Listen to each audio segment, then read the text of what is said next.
Turn a cheap metal bed frame into a platform bed frame with secret storage.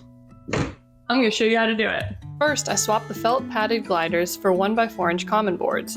I didn't want the feet denting our floor, but the gliders would have gotten in the way of the wood frame. You can skip this step if you aren't worried about your floor. Then I started on the platform frame. I measured the width and height of the first side, then the width and height of the second side. I added the width of the common board I'm using for the frame to the width of the second side. This is important because otherwise the two panels won't overlap and you'll have a weird gap. I'm only doing 2 sides here since 2 sides are against the wall, but you can do this on 3 or all 4 sides the same way. Just make sure to add that extra width so the panels overlap on the corners.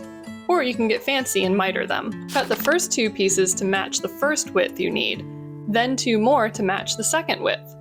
I'm using 1x4x8 common boards from Home Depot. Then subtract the height of the 2 boards from the height of the bed frame and cut 4 pieces to that measurement. With the 1x4 inch common board, that meant subtracting just under 8 inches from my frame height for my measurement. I added another 1/8 inch to the height just to be sure the black metal frame wouldn't show. You can do that too if you'd like. At this point, I'd recommend holding your boards up to the frame to make sure the widths and heights are right. Never hurts to double check. Then I cut plywood to sit in the middle. I had to get Adam to help. I cut pieces that were about 2 inches narrower and 3 inches shorter than the frame. That gave me enough overlap to staple the plywood to the common boards, but enough room to add magnets to attach the wood panels to the metal frame. You'll see that step in a minute. I stained the boards and plywood and followed up with a clear coat. Once they were dry, I laid the boards out face down. I put a line of wood glue on the edge where I put the boards together, and then stapled them with 1/2 inch staples. I was careful to wipe up any extra glue and make sure it didn't drip onto the front. It might have held fine without the glue, but I wanted that extra hold. I put the plywood on top, face down. I centered it widthwise, but left 1 inch more board exposed on the top than on the bottom. That's where we'll be adding the magnets. Once the glue was dry, I put the panels up to the metal frame to check the fit.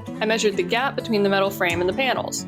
It was about 3/8 of an inch. My rare earth magnets were 1/2 inch, so I needed to drill 1/8 inch into the common board and place the magnets in those holes. If I were to do this again, I would have bought taller magnets, since trying to drill just 1/8 of an inch was a bit finicky. I picked a drill bit the same size as my magnets, then drilled the holes in the top common board 1/8 inch deep. You can see I measured and marked the drill bit with a marker to help me tell when the hole was 1/8 inch deep. I dropped some wood glue into those holes and then pushed in the magnets. I let the glue pool up around the hole, figuring that would help hold the magnets in. Once the glue was dry, I put the panels onto the bed frame. I am so pleased with how well this came out.